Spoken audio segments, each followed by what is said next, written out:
in the shade of the old apple tree. A pair of fat legs I did see, and just at the top was this little red dot. Well, it looked like a cherry to me, so I pulls out me pride of New York.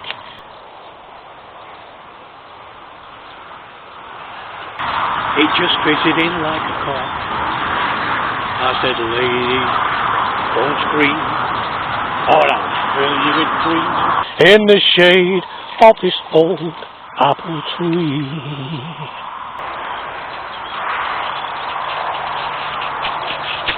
In the shade of the old apple tree.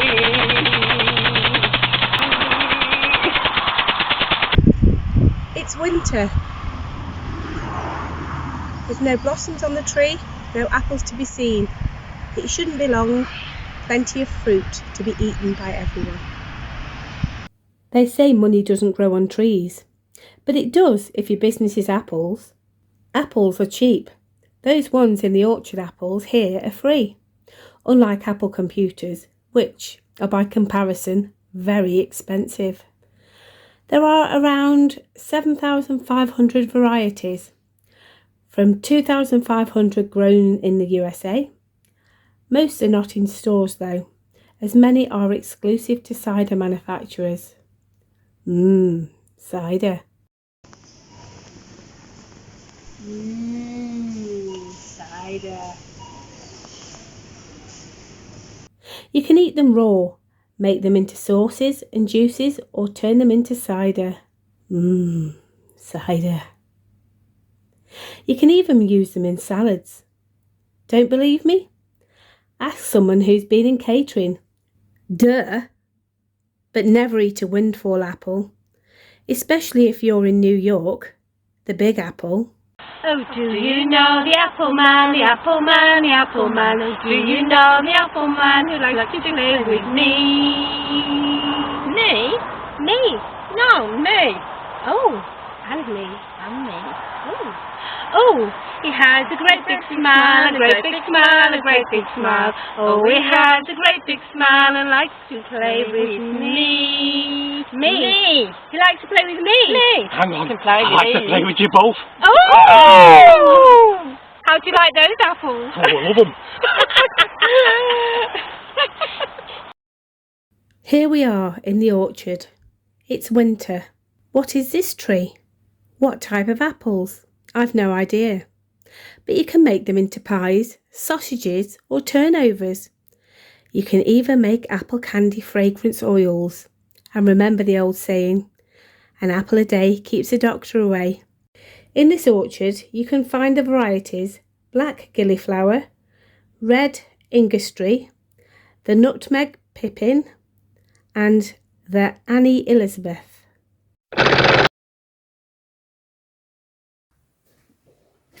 Hi, I'm Norman White, and I've made it my life's work to study apples, their composition, and the effects on the human body. At their base level, apples are mainly made up of water, vegetable oils, and fats and sugars, mainly fructose. You might be surprised to learn that they also contain starch and carotene, as well as vitamins C and E, as well as vitamins B2, B3, and B5.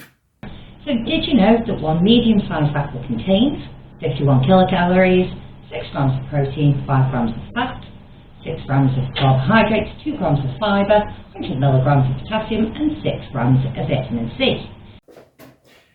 Interestingly, nicotinamide, the amide of nicotinic acid, has a similar structure to nicotine, which can interfere with the body's absorption of vitamin B3. Other vitamins in apples include vitamins B7 and B9 or folic acid. There are also many acids in an apple, some good and some not so good, such as malic... She's forgot to put malic acid on. Oh, Sheila!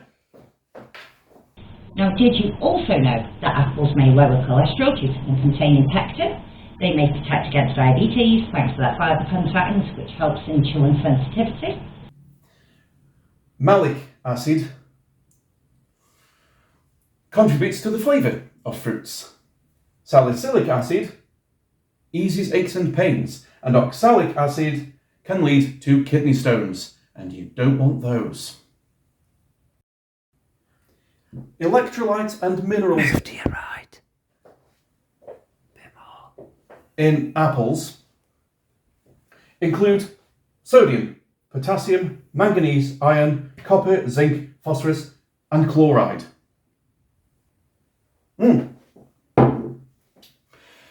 You may have heard that you should beware of the pips. Well, mainly the chemicals concentrated in the seeds, including arsenic, formaldehyde, and cyanide. Although you would have to eat a shitload of them to die. They may prevent obesity, as pectins help to regulate gut bacteria. They may protect against heart disease and asthma due to creatine levels. And finally, they may be beneficial for bone health as they help to minimise the loss of calcium from the body. This is not an apple, Sheila.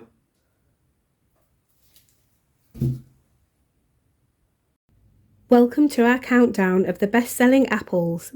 And remember that we are in no way sponsored or endorsed by growers or apple companies. This is just for fun, so sit back and enjoy. But remember that since 1900, an area of orchards as big as the Isle of Wight has been lost to housing developments. In at number 30 are the apples Dabinett and Tremlett's Bitter. What? Never heard of them? Oh, they're grown in the West Country and make that Thatcher's cider, along with Katie's variety. Well, isn't that nice? Cider. 29. Next is the Rawl's Janet. Never heard of that one either. Sounds rude. Are you making some of these up? Here are some more you've never heard of, as believe it or not, russet and bramley did not make the list. At number 28 is the Kids Orange Red variety. 27, Lady Williams. 26, the Keepsake. You are. 25, the Hidden Rose. Let's pause the countdown for a moment while we take our first look at apples in history, with the stories of Sir Isaac Newton, William Tell and Johnny Appleseed.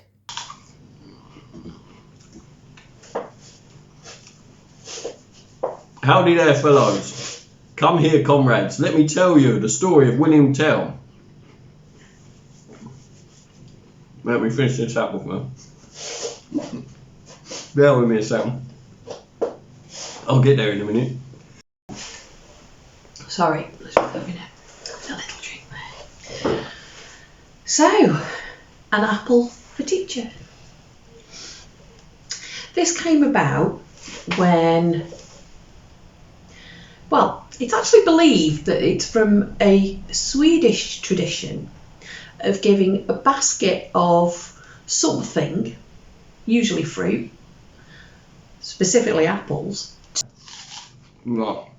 I'm getting the idea now in my head. I'm starting to get in my head now.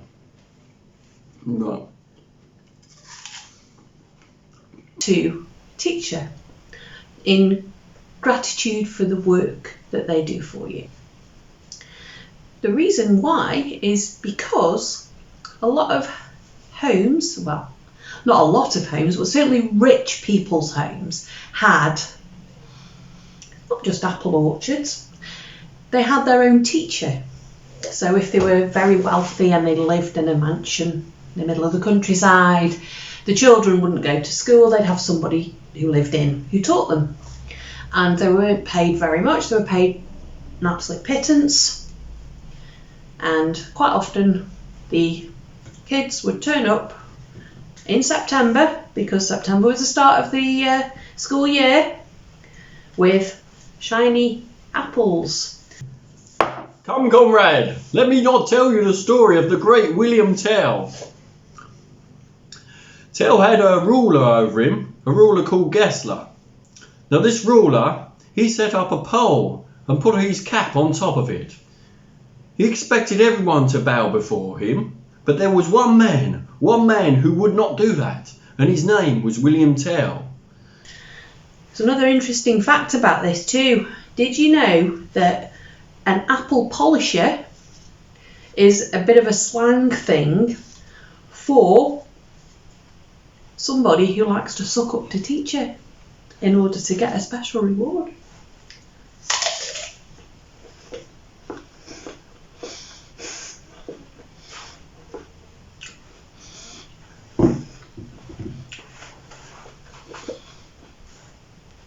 Now William Tell, when he got up to the pole, he stood firm, he stood tall, with his arms folded like this. And he said, why should I bow in front of this man? He laughed at the pole, much to the anger of Gessler. In fact, Gessler was so angry, he was so astonished by this, that he came up with his own plan to make sure that no one disobey him ever again. Okay, so I'm here to talk about Johnny Appleseed, and Johnny Appleseed was a man better known, well, actually he was better known as Johnny Appleseed rather than Johnny Chapman, which was his name. And he was born in 1776 in Massachusetts, and he spent his life planting apple trees across America. He is said to have spread seed everywhere that he went, and well, actually he didn't. He spent his time planting nurseries of apple trees. Now William Tell had a son, and his son was expected to have an apple on his head like this, because Gessler, he said, you are to shoot the apple off your son's head, and if you fail, your son will be dead. But if you do not shoot the apple off his head, I will then have one of my soldiers shoot your son in front of your very eyes.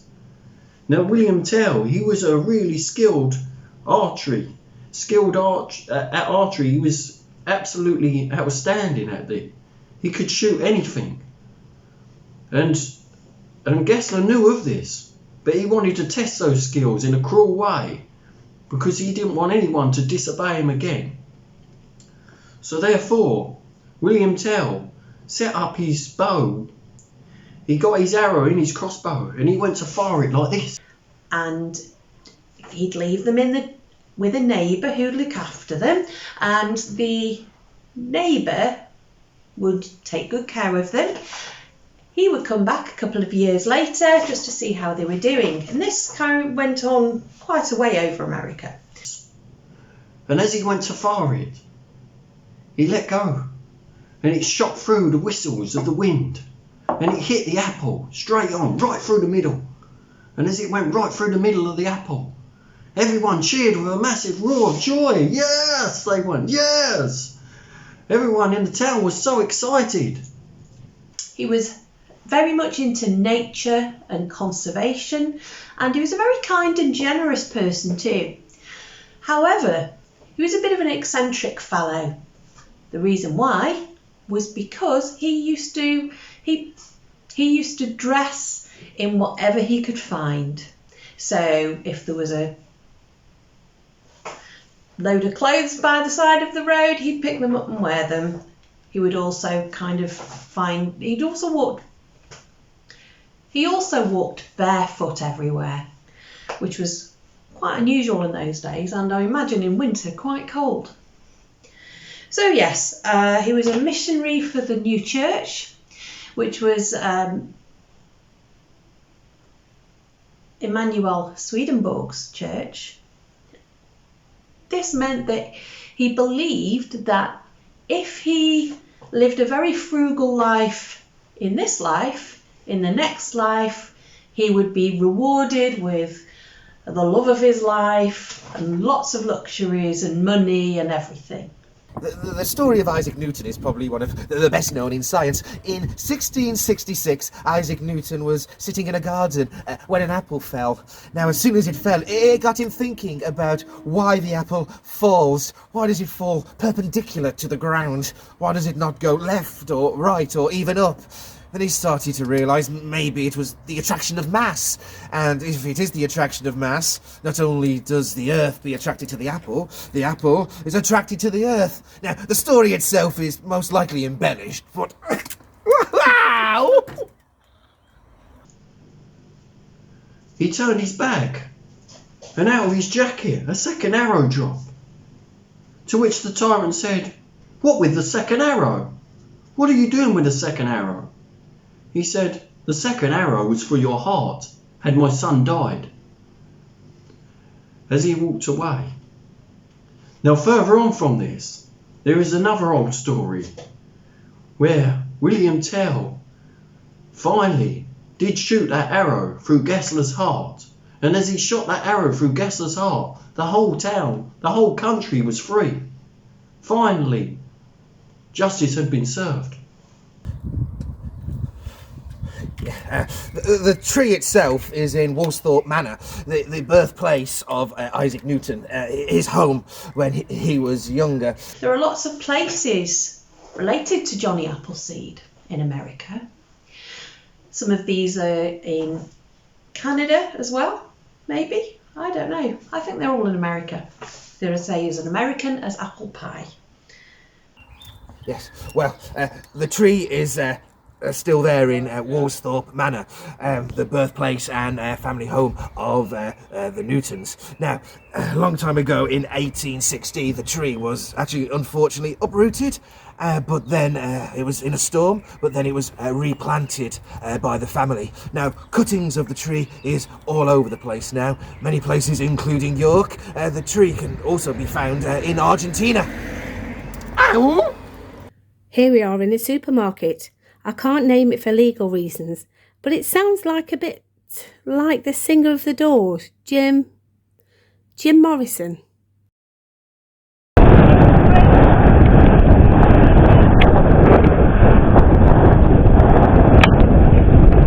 Beautiful blossoms on the tree. Beauty apples.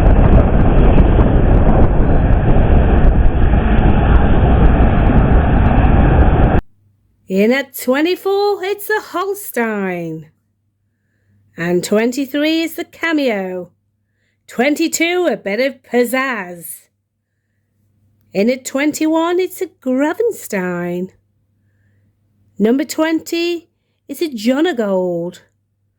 And a bit of number 19 is the good old Ambrosia. Nice with a bit of custard, that one. In at number 18 is the Lady Alice. And number 17 is a Pacific Rose. Number 16 is a Mutsu. Let's pause again while we journey into the realms of apples in art, religion and culture. Throughout history, apples have played an important role in art, from depictions of the Garden of Eden and its connotations of sex and sin, through to still life and expressionism. Lady Cressida Williams takes up the story. The Son of Man by Paul Cézanne blends realism and impressionism to make a surrealist artifact. However, I ask, how surreal is it in truth? I see an insalubrious man gazing cross-eyed at the apple, which can be assumed to symbolise the vagina. Little wonder this grubby man's lower button is undone and his left wrist is bent backwards after indulging in toxic manly delights. The Three Graces is one of Raphael's most well-known meisterworks. No doubt, paint was not the only opaque fluid that dribbled onto the studio floor when this Renaissance picture of three women was conceived. Historically, this piece has been lent to religious interpretations, which is typical of the lengths men would go to in order to get easy access to lesbo-erotic fantasies that have always been at the forefront of chauvinism. To see where this is going, the apples need only be replaced by delicately held trouser snakes harking back to the tale of original sin. One bad apple spoils the barrel. Benjamin Franklin wrote in Poor Richard's Almanac, "The rotten apple is spoiling my companion, but I do not mean as in the fruit, I mean you stay away from sinners." The cook's tale, the chef Perkin, was asked to leave his job because of his drinking rubbing off on his colleagues. Helen Rosner wrote, "An apple skin exhales ethylene, a gas compound that ripens the fruit but does not stop where it serves our needs, but to carry on ripening."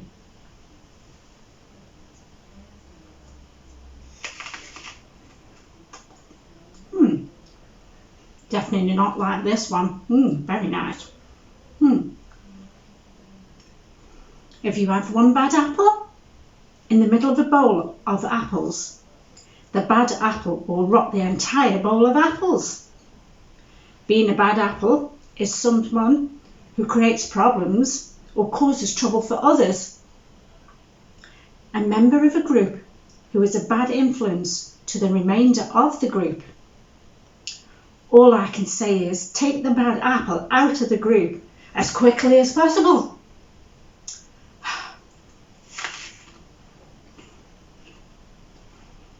Peter de Hoc provides the viewer insight into the male mind of the Baroque chauvinist, the little lady who has domesticity and child foisted upon her. It is clear and obvious that the peeling of the apple is an act of submission. Other iconography, such as the boiling pot, in which our precious vaginas will no doubt be cast, will be entombed within a pie or served on a length of gristle-veined pork. Oh, was the original bad apple in the Garden of Eden? And here we have this, an imposing and cumbersome display that is tempting and inviting to this church of corporate masculinity. Reminisce on the Big Apple, New York. Apples again, the tempting vaginas that promise goodness and fulfillment.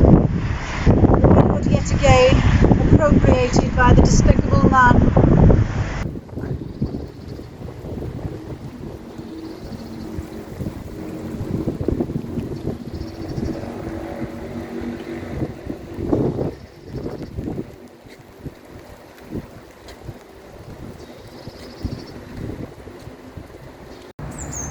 Hello, my name's Norman Gascoigne, and I've been asked to speak to you today about apples with forbidden fruit.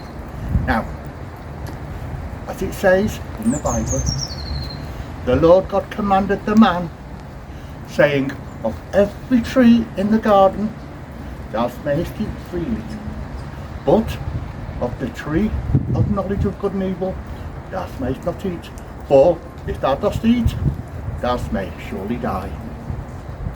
As it says, Genesis 2:16-17. Let us be blunt though, the only goodness and fulfilment is the brought and paid for plundering of our wombs. But in Romans, here we go. In Romans, the woman saw that the tree was good for food and pleasing to the eyes. Somebody's taking the piss. Eyes indeed.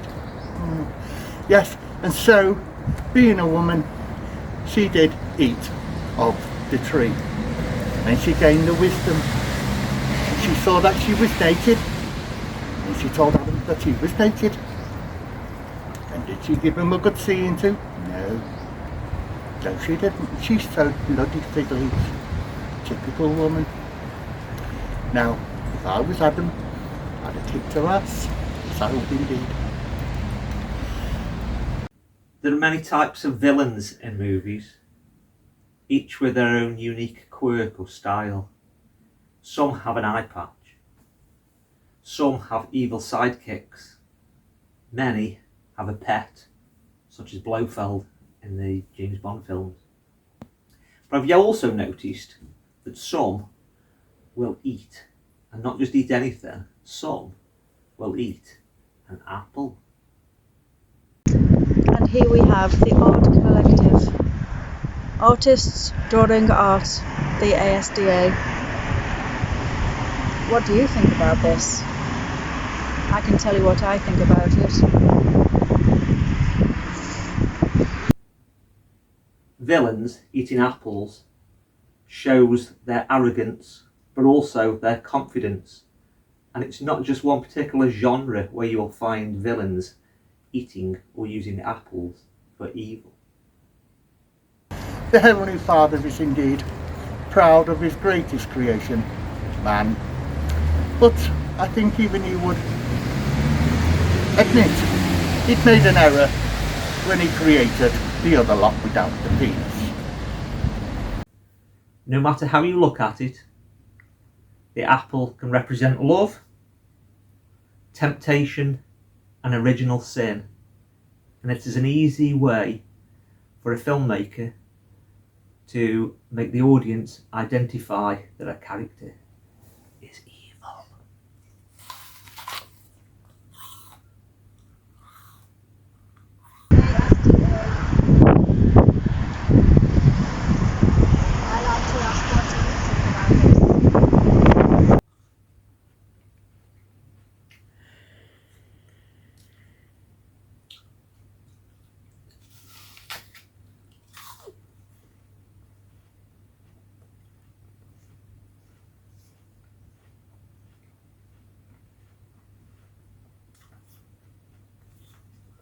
And it doesn't stop there. For those of you that believe in false gods, we have a chap called Hercules, a man, a strong man. And he went through 10 arduous labours.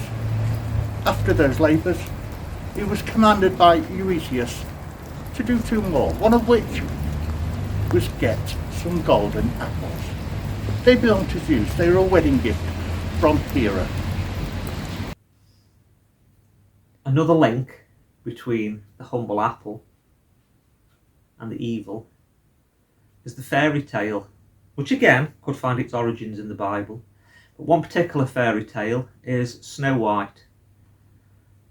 That moment where the evil queen poisons the apple, a red apple, and offers it to poor Snow White to put her under the queen's spell. Apples bring evil into the world. Woman. Now, Hera, being Hera, she made it impossible for Hercules. She put all sorts of obstacles in his way, including gods. But Hercules, being a man, he defeated these obstacles. He climbed every one. He was successful in his quest. He got the apples. He gave them to Eurystheus. What did Eurystheus do? He gave them back to bloody Zeus because Hera told him to. The apple represents temptation, a loss of innocence. Typical bloody woman. The friggin' apple, the forbidden fruit. For instance, let me show you something. Here we have the beautiful green apple. Beautiful green apple. Lovely, crisp and clear, as you can see. Beautiful and white inside. Should we bite it? No. Another reason for using an apple quite often is the fact that the villains can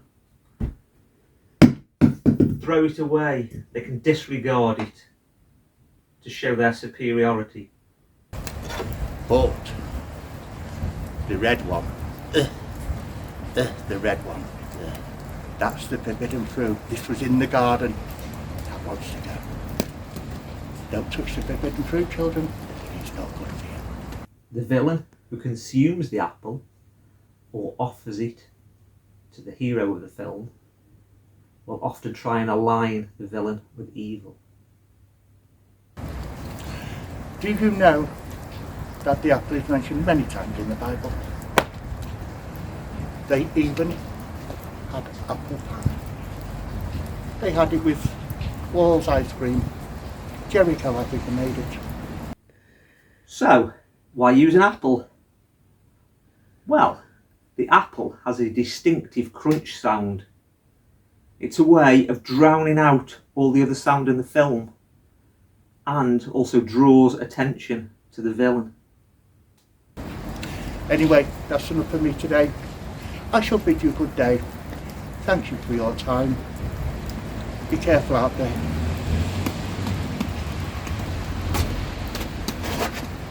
Where's the doll? A villain eating an apple is a way to show their dominance.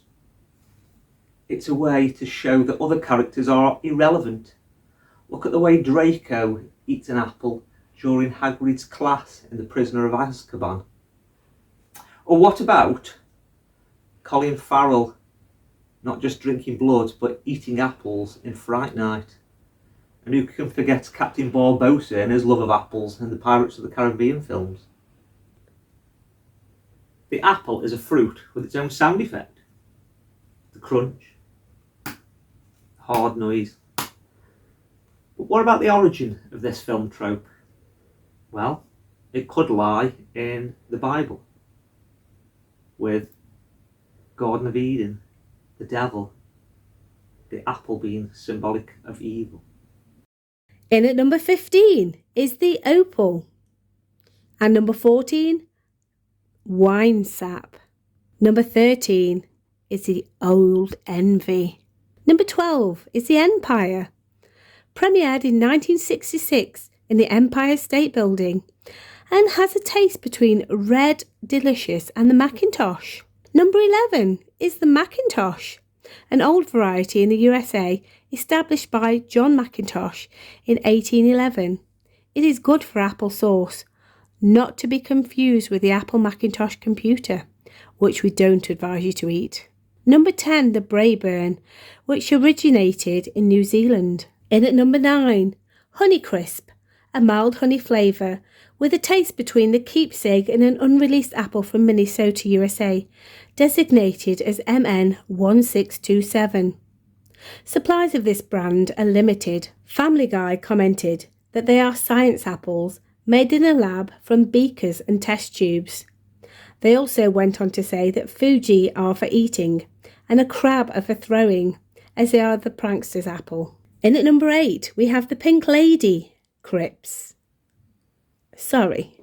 We have the Pink Lady and Crips. They're a joint seller at number 8. Crips was developed in Australia and has a taste between Golden Delicious and the Lady Williams. Do you like Crips touching your lips? They are quite red. Here at number 7, Cox.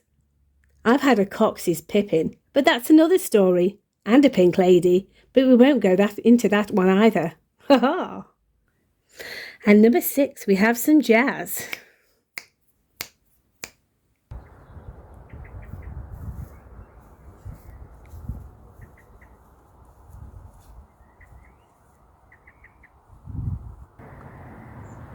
It's summer.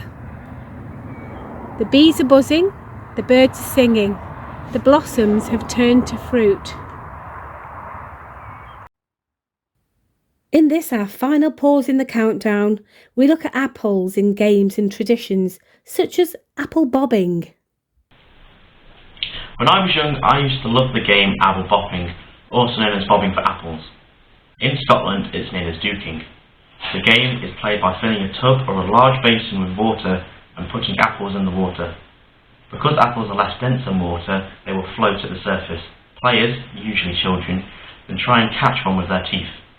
The use of arms is not allowed and the hands are often tied behind their backs to prevent cheating.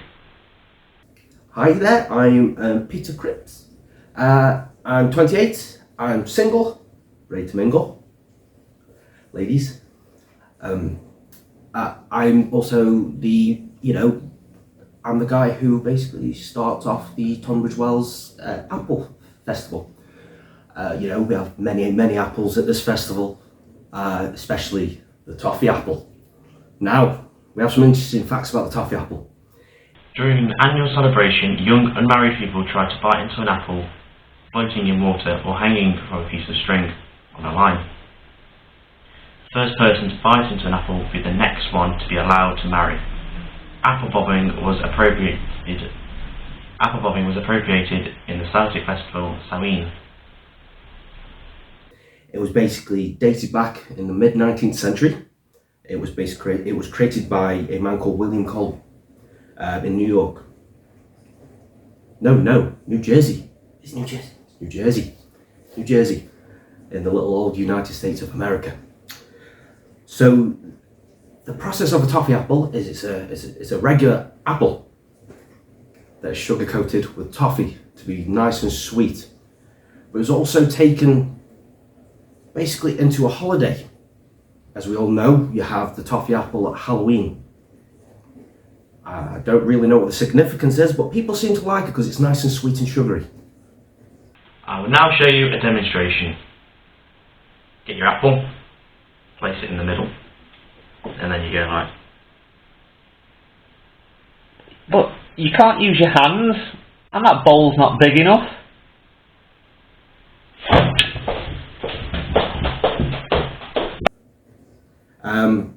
Basically, it was, as all these festivals, you know, it was made around that part of the year because of the actual culture of it all, and when the actual apples are brought, you know, and harvested and basically just made nice.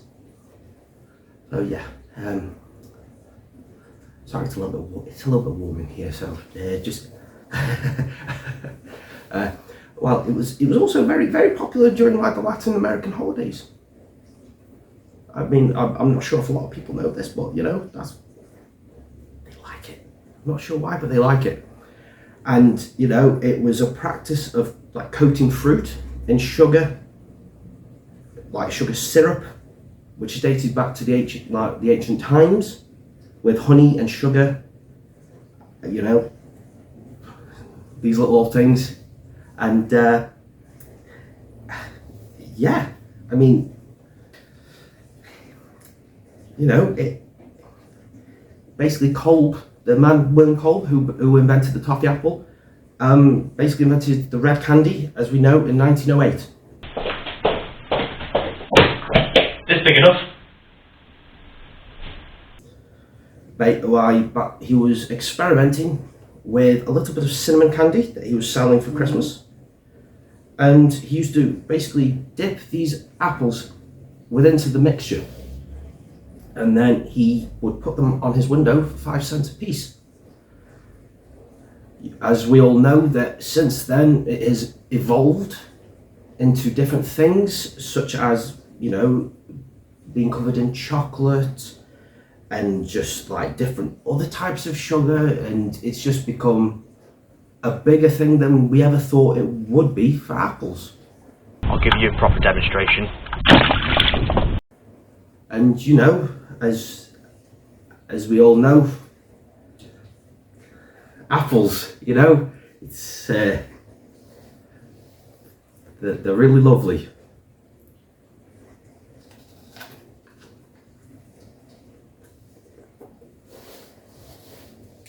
I think we need to cut that. I forgot to tell you, I really don't like apples.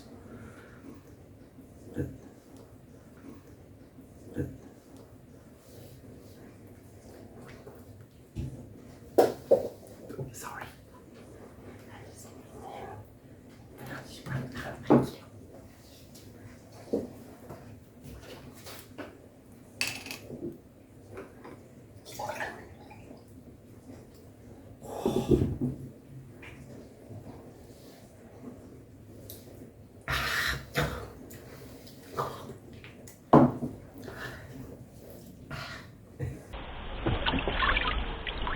No, not your hands.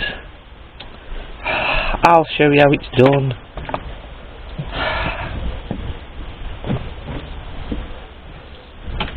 Oh look, beetles. How ironic. Beetles, apples.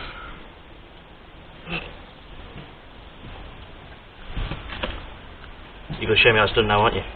Yes, I'm going to show you how it's done. Get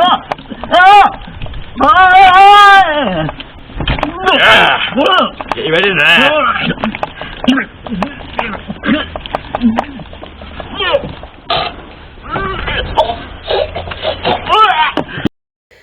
Number 5, the Fuji apple. It was developed in Japan in the 1930s and named after Mount Fuji. The Fuji apple is our 5th bestseller, and it began to appear in the shops during the 1980s. It has a taste somewhere between the Red Delicious and the Rawls Janet. They are crispy, and as a matter of fact, you can use them to make fruit crisps. In at number 4, we have the Granny Smith, native to Australia and discovered in 1868 by grandmother Anne Smith. This green apple possibly originated from the French crabapple, not to be confused with the Simpsons character, Mrs. Crabapple. Some say you can't eat a crabapple. Aren't they itchy? They are green with spots of russet. Anyway, a Granny Smith is good for snacking, but much better in pies, although they can often taste bitter. Number 3, we have the Golden Delicious, nicknamed Apple Light, because of its mild sweet taste. Yellow and sweet, nice and tasty, yummy to eat. Okay. Number 2, the Red Delicious, pip to the post, pardon the pun. This originated in Iowa in the 1870s and is sometimes used in salads.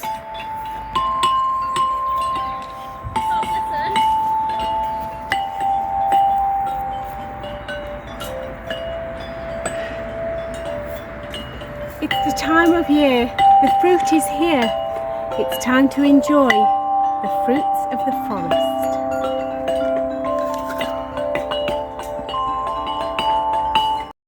In at number 1, Gala and Royal Gala are the best-selling of all apple varieties. That's total sales including imports, which amount to 4 times that of Cox's. Like Braeburn, they did originate in New Zealand. Gala is small, red and fluffy, tastes between a Kid's Orange Red and a Golden Delicious. Kid's Orange Red? That can't be real, unless it's a Cenas apple, as a Dutch person would say. Royal Gala is a strain named after the Queen Elizabeth II, who is known to have eaten at least 1 apple in her long reign. Only 1 apple? And was brought to the USA and rest of the world in the 1970s. Sounds a bit pompous. How do you like those apples?